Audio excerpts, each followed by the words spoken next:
apologize for it being late. I guess I got to do up downs after. Yeah. Got to do down. And most of us guys are with mama's boys. And my 93-year-old mom, her birthday was last week, or September 24th. She slipped and fell, caught herself, and bruised some ribs. So I had to take her in to see Dr. Guy.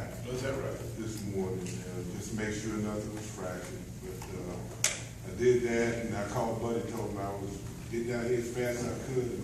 And I told my mom, she said, just make sure you don't get a ticket. That was her advice to me. And again, I apologize for being a little tardy, but thank you for the opportunity.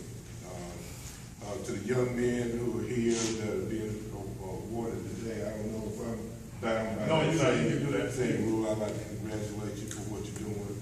And the coaches in the audience, thank you for what you do as far as providing time and effort and guidance for all our student athletes. Football is very, very special to me because it gave me an opportunity to go to college and be exposed to something that I hadn't been exposed to before. I was first generation college graduate. I was first in my family to get a college degree. And I'm just very thankful for it. The things that you learn from the game of football, I use every day. I think football is a very special sport. I think it's the ultimate team sport. You got 11 people who got to work together, do it all the same, or the play doesn't work. 10 guys can do what they're supposed to do. One guy can miss an assignment and screw up the whole play. So I think it's the ultimate team sport. I think you learn things out of the game of football because the thing about football is, I don't know about you, but it's not exactly fun to practice. That's the worst part of my day in college is sitting in my locker, putting on the gear ready to go out and practice football. To me, it was the worst. But it was all worth it on game day.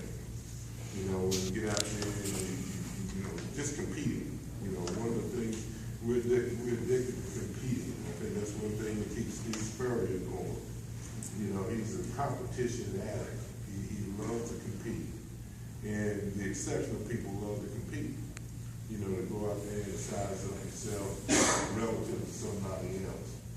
But, the football, the game of football, to be honest, anybody who's playing, you got to overcome fear. Because it's not fun to gauge out there. It's pretty, it can be a violent sport. But that's one thing as a young man, you got to overcome those things that you may be afraid of. But at the end of the day, it gives you confidence that you can overcome a lot of things, other things in life that you're going to have to face, and it just makes you a better man. I think in football, you play long enough, you will become a man if you stick in there long enough, because the things you learn, things you have to overcome personally, makes you a better person. Makes you, and ultimately, you got to find out a way to deal with other people. You can't be a single person out there in a football team. You got to pull together, and you got to depend on the other guy, whether you like him or not. That's one thing that I learned. I didn't like everybody in the locker room. Everybody in the locker room worked my friend, but he's my teammate. There's a difference. If he's your teammate, he's on your team, and you guys got to pull together. You got a common goal. You better find a way to get along with him enough to where you can accomplish the things and the goals that you can accomplish. But that's my soapbox. I do love the game, but it's a game that's evolving right now. It's the game they play today is not exactly the same game we played 20, 30 years ago. My first time, I didn't play contact football until I was a sophomore in high school. Not because I didn't want to, because back then, everybody, all schools couldn't afford to have football. And it was really not until the freshman that I was able to go play formalized football in North Carolina. And I remember my sophomore year, when I was a sophomore in high school, I get in there, coach, I took my team picture, and I didn't realize until the end. I put my thigh pads in backwards. I'm in the angle, and everybody gives me a hard time. You don't even know what to do. And I didn't. I'm just very good on it. Didn't play contact football until my sophomore year in high school, and but we'd always play. And fortunate enough to get a full scholarship in North Carolina. I was All-American. But the thing about it is, one thing my mother really drilled into me. She would always threaten if I ever brought a bee into her house, I had to sit. I had to miss time with athletics. And I did bring a bee in there one time, but that was in French. And I just can't pick up the French thing. And so she gave me a break. On that, but that was the only thing other than that I never made a head of being in my life. So I was able to overcome that. But I got to the NFL. I missed one college game in my whole career. I get to the NFL, and I missed 3 of my 4 seasons due to injuries. I was starting as a rookie in San Diego. Had a future Hall of Famer, Dan Faust, throwing the ball to me. He nicknamed me Mr. Hoover. I caught everything he threw my way. But I pinched a nerve in my neck. Missed that year. Went to Seattle in the expansion draft, tore up my knee. Go back, make it to the last cut the following year, and I get cut, and then Tampa Bay picked me up, and I finished up down there. But and then one day in practice, we were out in shells, those shoulder pads there, so he bumped the ball, and was diving for the ball, caught it, tucked, and tore up my shoulders. And I said, this is great, somebody's trying to tell me something. Fortunately, I got my 4 years in, I got my pension, and I figured, I said, I better go do what I got to have to do the rest of my life, and that's compete in the real world. Because everybody out there competing in the real world already had a job on me. I had 4 years to make up because they were out there focused to the guys in school that we went to school with that sometimes we refer to as nerds or whatnot. They were out there trying to get themselves ready for that game that we were focusing in on athletics. And so they had a little head start, so I figured I better get out there as soon as I can because I was damaged goods. And I try to tell that to the guys or the student athletes, not just the guys, because I also work with at South Carolina. I work with sport football, but I also work with women's basketball and track and field, and those are those 2 other sports are pretty good there, and they have elite athletes that they come in with the same goals and aspirations as everybody else, and that's to become a professional one day. We have a history of putting kids in the Olympics and everything there. In South Carolina, the guys, Coach Fry and Dawn Staley had a role in the basketball right now. And those girls want to be in the WNBA. But I'm telling you, one play away. You're one play away from it all being over. And you better be prepared for the ultimate game. I asked every recruit that I talked to, and I pretty much talked to every football recruit, every basketball recruit, and track recruit that comes through, and I said, what's your goal? I know what it is already. And their goal is to be successful. They're playing in the SEC. Anybody playing in the SEC has the right to have a goal to be a professional one day. But the thing they don't understand is that, out of a group of 35 say football players, only 2 or 3 may have an opportunity to make it to the NFL. May have an opportunity. That is not saying they're going to make the team. And I can say that every year, and every one of those 35 kids will look around and see who the other 2 are.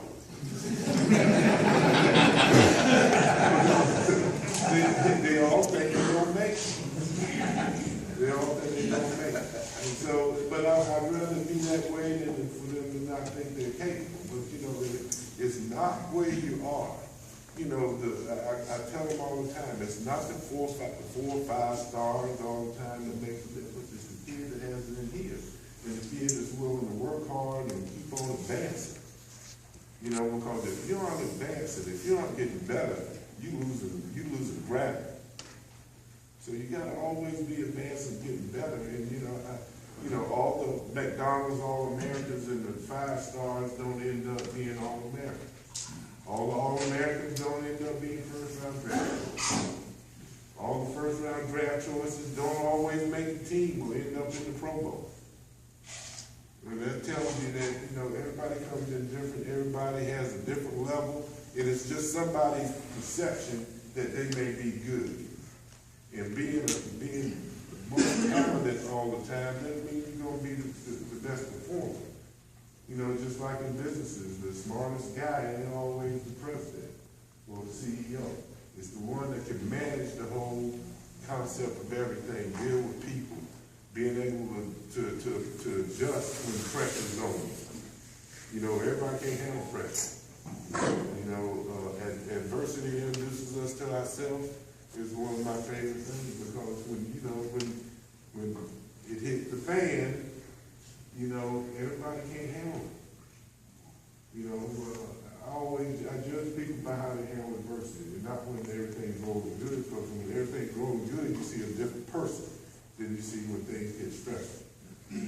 And so, all these things, you know, I get from athletics and games, because you see it. I remember when I was in MBA school, the first exam we ever took, we had, in business school, we had a little group of people, you had your study group. And I was in the study group with a young lady from the University of Virginia. She never got anything other than an A in her life. And we had a 3-hour accounting exam, and nobody finished it, including the kids that majored in accounting. And it wore us out. And this young lady was just crying. I had to drive her home. She couldn't drive herself home. She was so upset. And you know, she says, this has never happened to me. I said, well, it has with me. I lost before. What you gotta realize is, you know, now you know what to expect. Now you know what to expect. Now all you can do is focus on the next one. You know, that's what athletics does. It teaches us how to handle adversity. A loss that can be devastating, we gotta overcome it. We got to overcome it and, you know, learn from it, or it's truly a loss. If you don't take anything away from a loss, you truly lost. You truly lost an opportunity, because you got to focus in on the things that went wrong, how you going to adjust to it, how you going to handle it next time, and go on to the next one, because there's nothing you can do about that last game. And so, these are the little things that over the years, you know, you try to share with young people. They don't quite see it. It's just like everyone here who's a parent, you got the same thing you deal with your children. You know, they don't quite value all the time your experiences, but you try to tell them you've already been there and done it. And it costs you something to get that experience, and hopefully it doesn't have to cost them if they listen. So, but I tell you that it's still important, even though they've heard it. It's still important to continue to tell them, because as we know in athletics, it's repetition. You learn through repetition. You know, it doesn't. You know, one young man who this kid was a starter for us, but he didn't quite think he had it academically. He didn't do what he needed to do coming out of high school. He really didn't prepare himself, but it was in. He was over his junior year, and he was stressed so bad right there between his junior and senior year, because he didn't think he was going to be able to stay healthy. And he said, you know, these classes are getting harder. He said, you know, he was worried. We had to give him a break from football. And I sat him down one day and I said, you know, you play football all your life. How many plays do y'all have? Let me see that playbook. You got a playbook this big.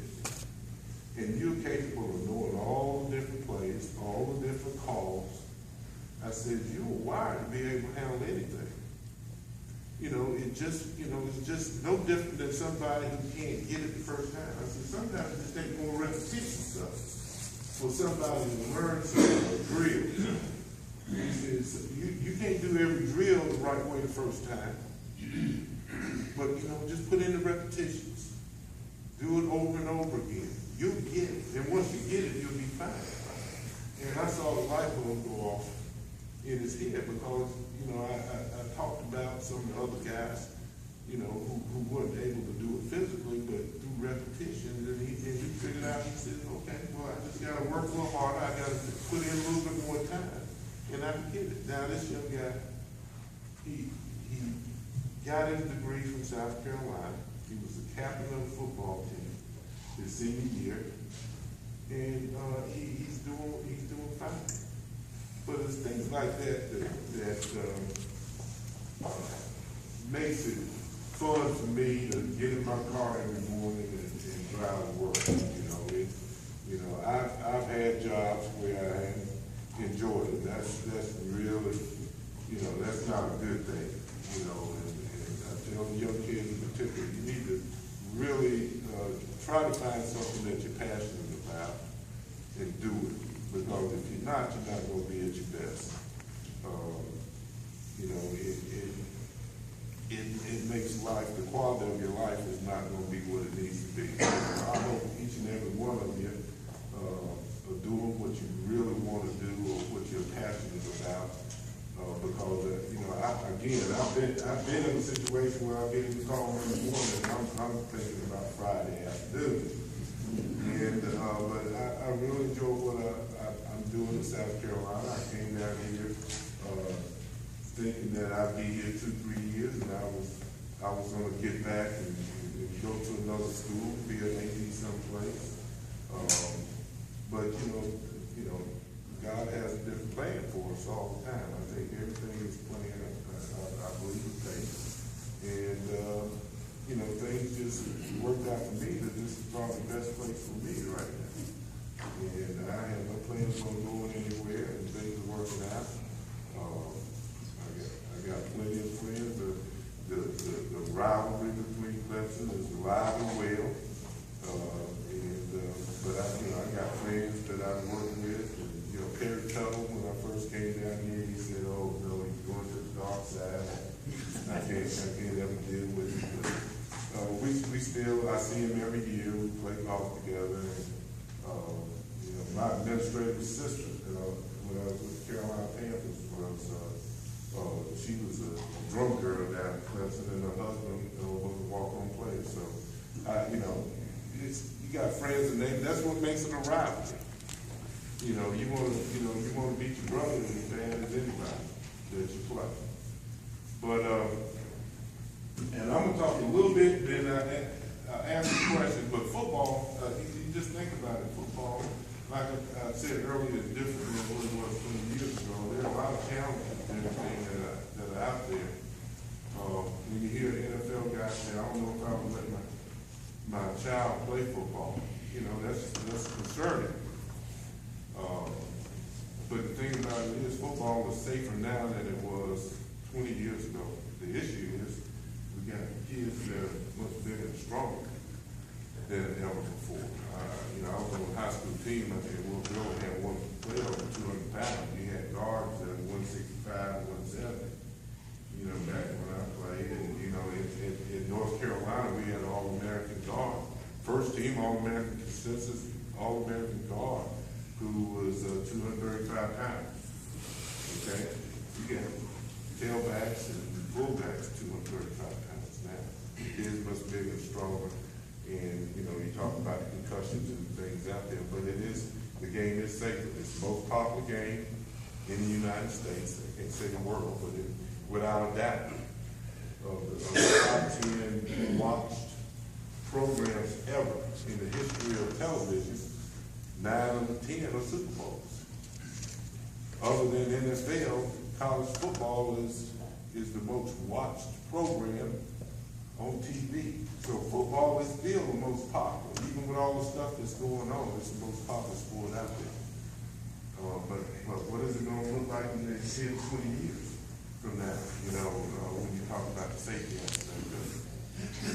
And whether you gonna pay players and all that kind of stuff. I mean, all this kind of conversation that's going on, you know, we don't know, I'll tell you, college administrators, we don't know what to do with it.